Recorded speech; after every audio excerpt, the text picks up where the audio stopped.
नमस्कार, TV 27 news देख रहे हैं। यहां पर मैं हूं आपके साथ दिनकर आनंद। मेरठ में डिप्टी सीएम केशव प्रसाद मौर्य का बड़ा बयान सामने आया। उन्होंने कहा कि बीजेपी 2024 के लोकसभा चुनाव में यूपी में 80 और देश में 400 के पार सीटों पर विजय करेगी। डिप्टी सीएम ने कहा कि अरुण गोविल को मेरठ और देश की जनता ने प्यार दिया है। सपा पर हमला करते हुए कहा कि सपा को अपना नाम अदला बदला प्रत्याशी रख लेना चाहिए। इस दौरान उन्होंने कहा कि बीजेपी इस बार के चुनाव में सारे रिकॉर्ड तोड़ने जा रही है। मौजूदा सांसद राजेंद्र अग्रवाल पर कहा कि उन्हें भविष्य में बड़ी जिम्मेदारी दी जा सकती है। जबरदस्त उत्साह है और मुझे पूरा विश्वास है कि उत्तर प्रदेश में 80 की 80 सीटें और देश में 400 से अधिक सीटें जीतने का लक्ष्य या भारतीय जनता पार्टी प्राप्त करेगी। और जो हमारे प्रधानमंत्री पद के प्रत्याशी हैं माननीय नरेंद्र मोदी जी, वो फिर प्रधानमंत्री बनेंगे। सर, किससे मुकाबला लग रहा है आपको? मुकाबला किससे लग रहा है? देखिए, अहंकार नहीं है, लेकिन हमारे हिसाब से कोई मुकाबले में नहीं है। अच्छा, पता लग रहा है कि फिर सपा के टिकट को लेकर फिर कुछ घमासान है, लखनऊ से खबर आई है सर। नहीं, देखिए, सपा में, बसपा में, कांग्रेस में घमासान है और हमारी 2024 से लेकर के 2047 तक की लोकसभा चुनाव जैसे जैसे नजदीक आ रहा है, बीजेपी चुनाव की तैयारियों में जुट गई है। बीजेपी ने लोकसभा चुनाव में प्रचार प्रसार करने के लिए लखनऊ के बीजेपी प्रदेश कार्यालय में 2 रथ पहुंची। वहीं बीजेपी के स्टार प्रचारक ने प्रचार करने का जिम्मा संभाल रहे हैं। साथ ही चुनाव प्रचार में इस रथ का प्रयोग करेंगे।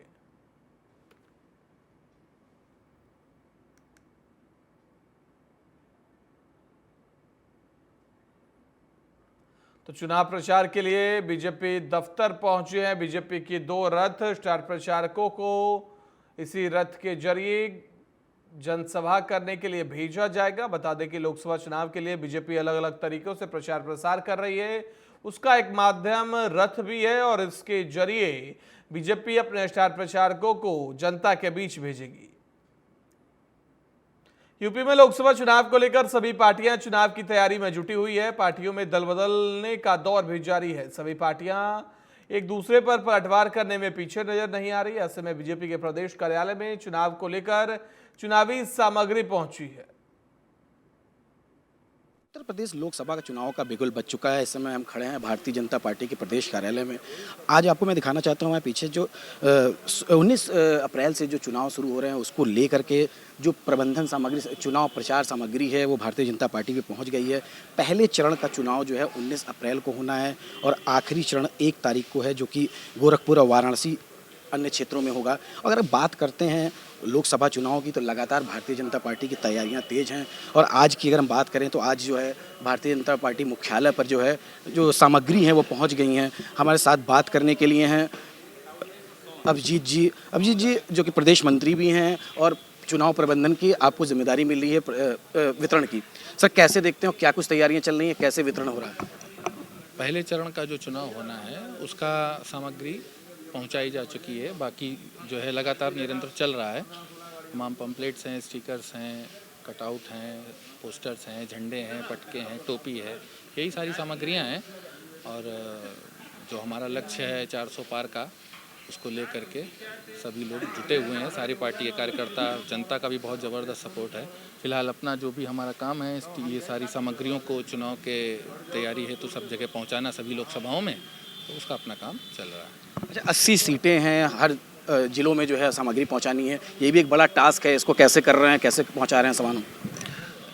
सामग्री यहाँ पर आती है हर लोकसभा क्षेत्र के हिसाब से, अलग अलग गाड़ियों पे लोड करा करके। जैसे लोड कराया गया, मान लीजिए बड़ी गाड़ी है तो बीच में दे करके कि स्पेस दे करके सभी जगह पर पहुँचाया जा रहा है। आसानी से हो रहा है, कोई दिक्कत नहीं, बस थोड़ा सा समय देना पड़ता है, मेहनत करनी पड़ती है। सब आराम से हो रहा है, स्मूथली काम हो रहा है। कार्यकर्ता इतने हैं, सब लोग अपना लग करके काम करवा देते हैं। एक रथ की बात कही जाए थी, इसमें चुनाव में जो रथ निकलेगा वो भी शायद प्रदेश कार्यालय पहुंच चुका है, उसके बारे में बताएंगे कैसे? कुछ रथ बना हुआ है, आप देख सकते हो, वो गाड़ी पे बन गया है, वो अपना सब चलता रहेगा। वो भी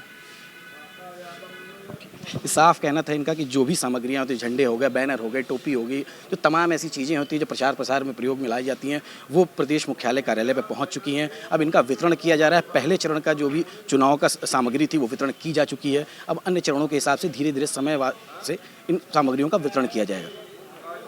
कैमरामैन नीरज के साथ अभिषेक त्रिपाठी, TV27 न्यूज़, लखनऊ। जनहित दल ने आज दिल्ली में अपनी पार्टी लॉन्च करने के साथ साथ केजरीवाल सरकार की भ्रष्टाचार नीतियों को लेकर प्रेस कॉन्फ्रेंस की। इस दौरान जनहित दल के राष्ट्रीय अध्यक्ष अंशुमान जोशी ने कहा कि आगामी लोकसभा चुनाव में बीजेपी नेतृत्व एनडीए संघ का पूर्ण समर्थन करेंगे। दिल्ली और उसके निवासियों के कल्याण के लिए एक मजबूत दृष्टिकोण को अपनाते हुए जनहित दल ने दिल्ली की राष्ट्रीय राजधानी के लोगों के मौलिक अधिकारों और कल्याण का समाधान करने के लिए एक समग्र कार्यक्रम की रूपरेखा बनाई है।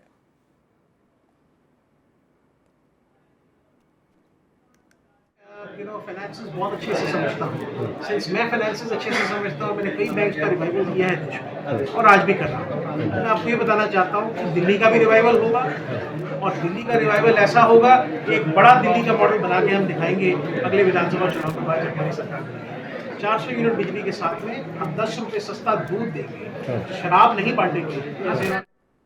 उत्तर प्रदेश के पूर्वांचल का अपना अलग मिजाज है, यहाँ की बोली भी अलहदा है। पूर्वांचल क्षेत्र में आने वाली लगभग 20 लोकसभा सीटों पर भोजपुरी भाषा बोलने वालों का बड़ा प्रभाव है। इस बार चुनाव में यह भोजपुरिया भाषी किसके साथ होंगे और किसे सपोर्ट करेंगे, अब बड़ा सवाल है। हमारे UP bureau chief Amarendra Pratap Singh ने इन्हीं सवालों को लेकर भोजपुरी समाज के राष्ट्रीय नेता प्रभुनाथ राय से बातचीत की है। क्या कुछ कहा है उन्होंने, सुनिए। नमस्कार, TV27 न्यूज़ पर आपका स्वागत है। मैं हूं अमरेंद्र प्रताप सिंह। लोकसभा चुनाव का बिगुल बज चुका है और उत्तर प्रदेश का एक हिस्सा है जहां बहुत बड़ी संख्या में भोजपुरी भाषा को बोलने वाले, समझने वाले और भोजपुरी कल्चर को जीने वाले लोग रहते हैं। हमारे साथ मौजूद हैं राष्ट्रीय भोजपुरी समाज के अध्यक्ष प्रभुनाथ राय।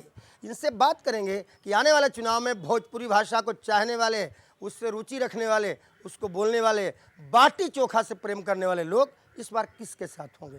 प्रभुनाथ जी, TV27 न्यूज़ पर आपका स्वागत है। भोजपुरी भाषा से अपना टच रखने वाले, बाटी चोखा को प्यार करने वाले लोग इस बार किसके साथ होने वाले? देखिए, भोजपुरी समाज के जो लोग हैं ना, पूरे दुनिया में हैं, भारत ही नहीं पूरे दुनिया में फैले हैं और उनके अंदर राष्ट्रवाद कूट कूट के भरा पड़ा है। देश और समाज के लिए वो जीते हैं, अपने भाषा और संस्कृति के लिए जीते हैं और जहाँ तक गए अपने भाषा और संस्कृति, लोक कला, लोक साहित्य और अपने राष्ट्र को, भारत को आज Mauritius, Suriname, Fiji, Guyana, Trinidad, Singapore, Thailand तमाम देशों में गए, लेकिन भारत के प्रति उनका अगाध प्रेम आज भी है। आदरणीय मोदी जी ने जो देश के लिए जो काम किया है, जो डेवलप के लिए काम किया है, जो देश का मान सम्मान बढ़ाया है, उससे भोजपुरी समाज बहुत ही प्रभावित है। प्रभुनाथ राय भोजपुरी समाज के अध्यक्ष हैं, अगुवा हैं। लाखों लाख श्रद्धालु गोमती तट पर जब छठ पूजा में इकट्ठे होते हैं, ये आयोजन कराते हैं। हमने भी बहुत बार शिरकत की है, समाचार किए। आज उनको हमने अलग अलग तरीके से सवालों को लेकर घेरा, लेकिन उनका एक ही जवाब है कि भोजपुरी समाज तो बस मोदी जी और योगी जी। हमने उन्हें त्रिशूल भी दिखाया, नंदी बाबा के दर्शन भी कराए और हमने प्रभु श्री राम के दर्शन भी उन्हें कराए और पूछा कि इनका क्या, तो उन्होंने कहा ये सब इस बार मोदी और योगी के साथ। क्या कुछ होगा ये तो समय बताएगा, परिणाम क्या होंगे ये तो वक्त बताएगा, लेकिन फिलहाल प्रभुनाथ राय मोदी योगी के साथ में। वीडियो जर्नलिस्ट कुमार पृथ्वी के साथ अमरेंद्र प्रताप सिंह, TV27 न्यूज़, लखनऊ के लिए। बीजेपी सांसद मुकेश राजपूत ने सपा सुप्रीमो अखिलेश यादव पर पलटवार किया है। उन्होंने कहा कि अखिलेश यादव को नसीहत देते हुए कहा कि उनको ऐसी भाषा का प्रयोग नहीं करना चाहिए। बोले तो बोले, चलनी भी बोले, जिसमें 72 छेद, वह अपनी भाषा को देख, वह अपना देखे, अपनी पार्टी देखे। बीजेपी पर कीचड़ उछालने से उन्हें कोई फायदा नहीं होने वाला। गरीबों की मदद की होती तो 2-2 बार जमानत नहीं जब्त होते, इस बार भी सपा की जमानत जब्त होगी। अखिलेश यादव जी को पहले पूरा संज्ञान में ले लेना चाहिए। उन्हें ट्वीट करने से उनके कार्यकर्ता होंगे या समाजवादी पार्टी के उनके कार्यकर्ता होंगे, और कहीं न कहीं जो वो कार्यक्रम था हमारा, एक नुक्कड़ सभा थी, उसमें एक कार्यकर्ता बार बार विधायक जी हमारी बोलने के बीच में टोक रहा था, तो मैंने कहा शांति से रहिए, मैं जवाब दूंगा। उनके बोलने के बाद मैंने उनसे पूछा हमने क्या मामला है, तो उन्होंने कहा कि मेरा इलाज का एस्टीमेट 10 लाख रुपए का बना था, आपने 50। मुख्यमंत्री योगी आदित्यनाथ प्रबुद्ध सम्मेलन में शामिल होने बरेली पहुंचे, जहां पर उन्होंने विशाल जनसभा को संबोधित किया। संबोधन के दौरान मुख्यमंत्री योगी आदित्यनाथ ने कहा कि 500 साल के लंबे इंतजार के बाद अयोध्या में रामलला विराजमान हुए हैं। उन्होंने कहा कि चुनाव से पहले प्रबुद्ध जनों का आशीर्वाद लेने आया हूं। उन्होंने और कहा कि केंद्र और यूपी में हमारी सरकार से पहले अपराधी और माफिया कांवड़ यात्रा में दंगा करते थे और कर्फ्यू लगवाते थे। हम बिना कर्फ्यू लगाए धूमधाम से कांवड़ यात्रा निकालते हैं। माफिया और अपराधियों को हमने उनकी जगह पर पहुंचाया है।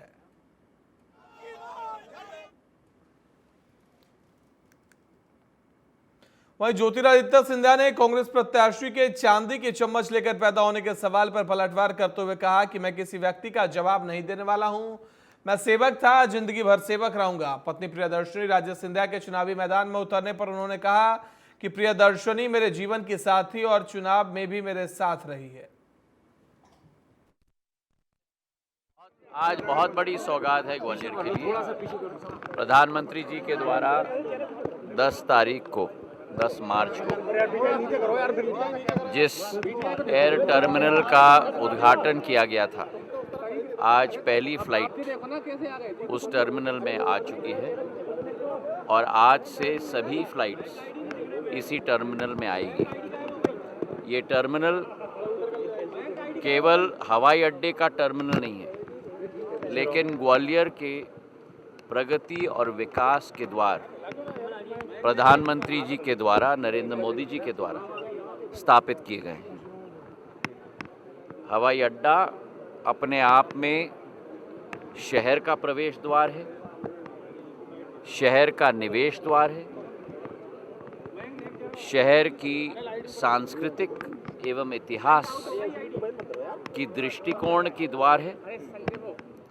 और आज इस ग्वालियर टर्मिनल से जो यात्री भी आएंगे, ग्वालियर के इतिहास संस्कृति का पूर्ण अनुभव लेकर जब यहाँ से जाएंगे तो ग्वालियर की इतिहास को एक सूर्य की किरण के रूप में पूरे देश में फैलाएंगे, इसका मुझे पूरा विश्वास। वहीं ग्वालियर में पुलिस और डकैत के बीच मुठभेड़ हो गई। मुठभेड़ में 50,000 के इनामी डकैत को पुलिस ने गिरफ्तार किया है। पकड़े गए डकैत के खिलाफ ग्वालियर, मुरैना और राजस्थान के अलग अलग थाने में लूट, डकैती, दुष्कर्म समेत 2 दर्जन मुकदमे दर्ज हैं। पकड़े गए डकैत के पास से एक असलहा और 2 जिंदा कारतूस पुलिस ने बरामद किया है। इस दौरान पकड़े गए बदमाश का एक और साथी डकैत अभी फरार है, उसकी तलाश में पुलिस जुटी हुई है।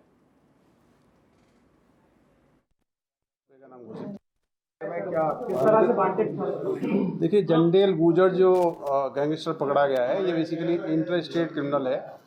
इसके अगेंस्ट में राजस्थान के धौलपुर डिस्ट्रिक्ट में मर्डर और अटेम्प्ट टू मर्डर केसेस हैं।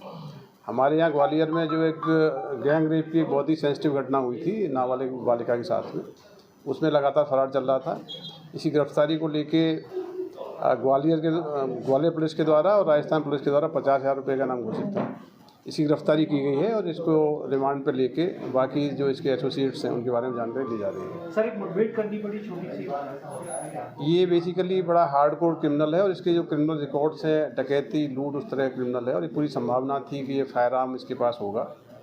पुलिस टीम जो लगाई गई थी वो भी फायर आर्म से इक्विप्ड थी। जब इसके द्वारा हवाई पुलिस पे फायर किया गया, उसी समय पुलिस पार्टी के द्वारा भी फायर किए गए हैं और उस पूरी ऑपरेशन में इसकी गिरफ्तारी हुई है। लगभग कितने सदस्य थे सर, इसमें कुछ बताया इसने पूछताछ में? अभी तक इसके साथ में एक दूसरा जो आरोपी है वो फरार हुआ है, बाकी पूछताछ कर रहे हैं क्योंकि लंबे समय से फरार था और इसके साथ में और एसोसिएशन हो सकते हैं, उसकी जानकारी ली जा रही है।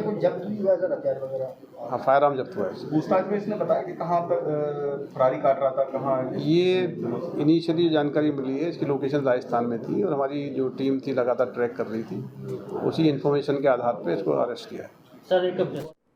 छत्तीसगढ़ के पूर्व मुख्यमंत्री और राजनांदगांव लोकसभा सीट से कांग्रेस प्रत्याशी भूपेश बघेल ने आज नामांकन किया। नामांकन दाखिल करते समय उनके साथ नेता प्रतिपक्ष चरणदास महंत और कई कांग्रेसी विधायक मौजूद रहे। इस दौरान भूपेश बघेल ने मीडिया से कहा कि इनकम टैक्स मामले में सुप्रीम कोर्ट का फैसला आया है। 1.5 महीने तक हमें, हमारे कोषाध्यक्ष और राष्ट्रीय अध्यक्ष को परेशान किया गया। बीजेपी और उसकी सरकार लोकतंत्र में मैच फिक्सिंग करने की कोशिश कर रही है। इस दौरान उन्होंने कहा कि छत्तीसगढ़ में 3 चरणों में लोकसभा का चुनाव हो रहा है। आज मैंने भी कांग्रेस के अधिकृत प्रत्याशी के रूप में नामांकन भरा है।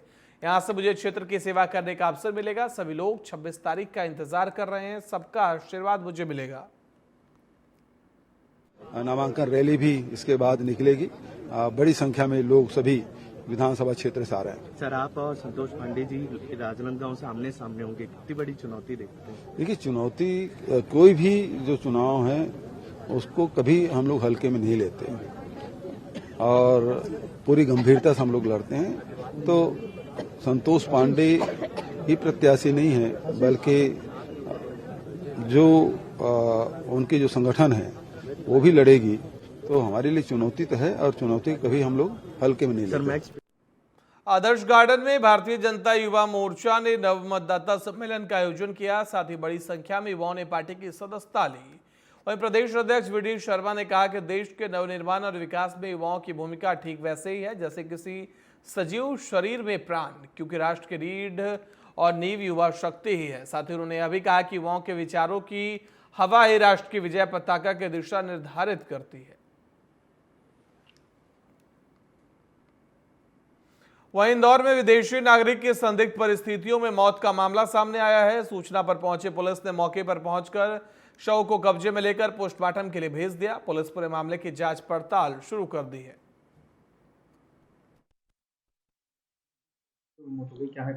थाना रसुलिया क्षेत्र में द ग्रांड शौर्या होटल है, वहाँ पर एक ऑस्ट्रेलियन सिटीजन है जो कि गेविन 15 फरवरी से यहाँ आए थे और अभी उसकी मृत्यु हो गई है। फिलहाल एसीपी विजयनगर और टीम स्पॉट पर है और फिलहाल इसमें इनका जो मर्ग कायम किया जाकर पोस्टमार्टम कराया जाएगा, मृत्यु कारण का पता लगाया जाएगा। सर, ऐसा बताया जा रहा है कि रणपंचमी की जेल में शामिल होने के लिए आए थे या कुछ और कारण? अभी चूंकि जैसा कि मैंने बताया, अभी बहुत प्रिलिमिनरी इन्फॉर्मेशन है, तो अभी इस तरह की सूचना आई है। अब कब किस लिए आए थे, क्या कारण था, इस संबंध में अभी इन्वेस्टिगेशन जारी। वहीं दमोह लोकसभा से कांग्रेस प्रत्याशी तरवर सिंह लोधी ने आज अपना नामांकन किया। नामांकन के पहले एक आम सभा का आयोजन किया गया। इस सभा के दौरान मंच से लोकसभा प्रत्याशी तरवर सिंह लोधी फूट फूट कर रोने लगे। वहीं यहां मौजूद पीसीसी चीफ जीतू पटवारी ने बीजेपी पर आरोप लगाते हुए कहा कि बीजेपी ने लोधी समाज के साथ धोखा किया है। देश में भारतीय जनता पार्टी और धोखा एक दूसरे के पर्याय है। आपने 2014 में जो वादे किए, जो भावना व्यक्त की, वो आज तक पूरी क्यों नहीं हुई? क्या हुआ मोदी गारंटी का 2 करोड़ रोजगार का? क्या हुआ किसानों की डबल इनकम का? क्या हुआ महंगाई का? क्या हुआ काले धन का? क्या हुआ 15 लाख का? क्या हुआ 3100 के दाम का? क्या हुआ 2700 के दाम का? क्या हुआ 3000 बहनों को देने का? क्या हुआ 450 के गैस सिलेंडर का? ये धोखा है नहीं तो नहीं क्या है? अभी आपने कहा हम प्रहलाद पटेल केंद्र के मंत्री थे, उनको राज्य का मंत्री बना दिया और कहा हम मुख्यमंत्री बनाएंगे। उमा भारती ने बीजेपी को सींचा और उमा जी को प्रचार समिति में लेने लायक नहीं समझा। ये अपमान है या नहीं है? मैं मानता हूँ एक तरफ ये मेरा परिवार का गरीब साथी, ईमानदार साथी, युवा साथी, सेवादार, अच्छे मन का ईमानदार, और दूसरी तरफ है बिकाऊ, दूसरी तरफ है लोभी, दूसरी तरफ है जिसने परिचय दिया अपनी बेईमानी का। तो ईमानदार और बेईमानी का चुनाव है। दमोह की जनता से मेरा आग्रह है कि मैंने 5 सवाल किए हैं। एक, आपके बच्चों को रोजगार नहीं है, पर बीजेपी के नेताओं के बच्चों के पास रोजगार है, इसके दोषी वो है कि नहीं है? सेंसिटिव इंडिया फाउंडेशन और क्रीधा एबिलिटी डेवलपमेंट सेंटर ने रॉबर्ट्सगंज में विश्व ऑटिज्म दिवस के अवसर पर ऑटिज्म जागरूकता रैली का आयोजन किया। डॉक्टर अंकिता तिवारी ने रैली को हरी झंडी दिखाकर रवाना किया। रैली आम जनता, शिक्षकों और समाज के बीच ऑटिज्म के बारे में जागरूकता बढ़ाने के लिए आयोजित की गई। जागरूकता रैली में लोगों ने बड़े उत्साह के साथ भाग लिया। ऑटिज्म जागरूकता दिवस के रूप में मनाया जाता है। इस दिवस के लिए हमने एक जागरूकता रैली की थी जिसमें लगभग 40 लोगों ने पार्टिसिपेट किया। हमारा उद्देश्य ये था कि आम पब्लिक या हमारा जो समाज है वो ऑटिज्म के बारे में समझे और ऑटिज्म से जो पीड़ित लोग हैं उनकी सहायता कर सके, उसके निदान में उनकी मदद कर सके और जितना हो सके उनके साथ में संवेदनात्मक रूप से।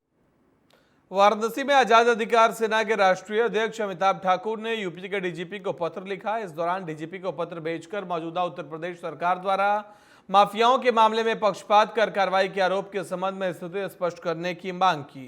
उन्होंने कहा कि सोशल मीडिया पर एक लिस्ट लगातार प्रसारित हो रही है जिसमें लगभग 1 दर्जन लोगों के नाम और उन पर कथित रूप से दर्ज मुकदमों की संख्या दर्ज है। आगे कहा कि अगर डीजीपी 15 दिनों में स्थिति स्पष्ट नहीं करते तो वे इस प्रकरण को सक्षम फोरम पर ले जाएंगे। आदित्यनाथ जी की सरकार माफियाओं पे कार्रवाई के लगातार बड़े बड़े दावे करती है। वहीं सोशल मीडिया पे लगभग दर्जन भर लोगों के नाम और उनके कथित क्रिमिनल इतिहास सहित एक लिस्ट लगातार वायरल है, जिन पर किसी भी प्रकार की कोई कार्रवाई होता नहीं दिखता है। मैंने उस लिस्ट को डीजीपी यूपी को भेजकर उनके संबंध में स्थिति स्पष्ट किए जाने का अनुरोध किया है। बीजेपी के राष्ट्रीय अध्यक्ष जेपी नड्डा ने सीएम मोहन यादव की तारीफ की है। एमपी के शहडोल में जनसभा को संबोधित करते हुए जेपी नड्डा ने कहा कि अभी उन्हें सीएम बने केवल 3 महीने ही हुए और सीएम ने 3 महीने का रिपोर्ट कार्ड रखा है। उन्होंने बताया कि 3 महीने में ही मुख्यमंत्री ने इस इलाके के लिए, किसानों के लिए, आम आदमी के लिए, युवाओं के लिए, गरीबी महिलाओं के लिए उसका रिपोर्ट कार्ड आपके सामने रख दिया। वहीं कांग्रेस पर निशाना साधते हुए कहा कि कांग्रेसी नेता को 30-30 साल राज करने के बाद भी कभी कोई रिपोर्ट कार्ड रखते हुए देखा है क्या?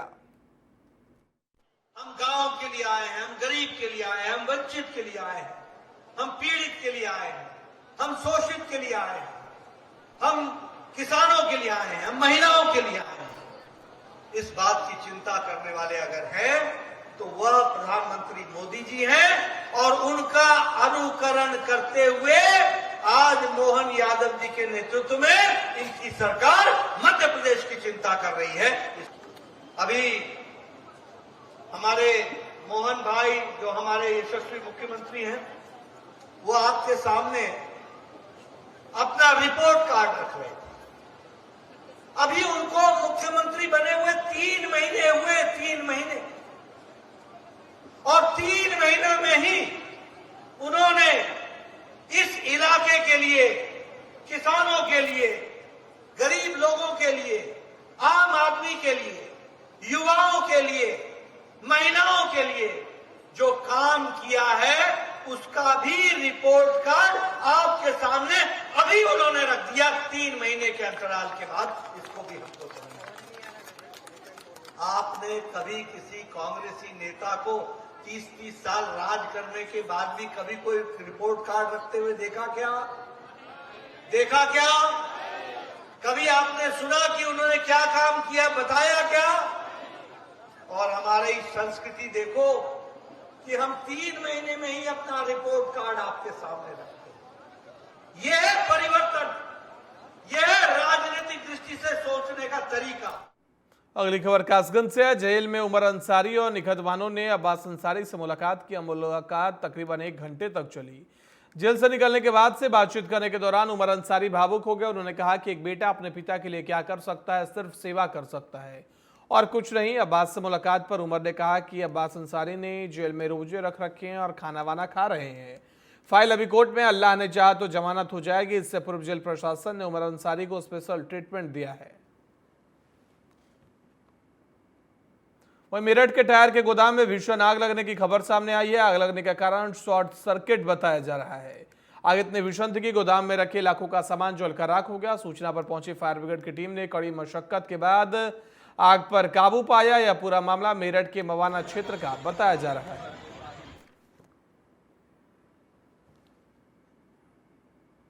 बुलेटिन में फिलहाल इतना ही। देश दुनिया की बाकी खबरों के लिए देखते रहिए TV27 न्यूज।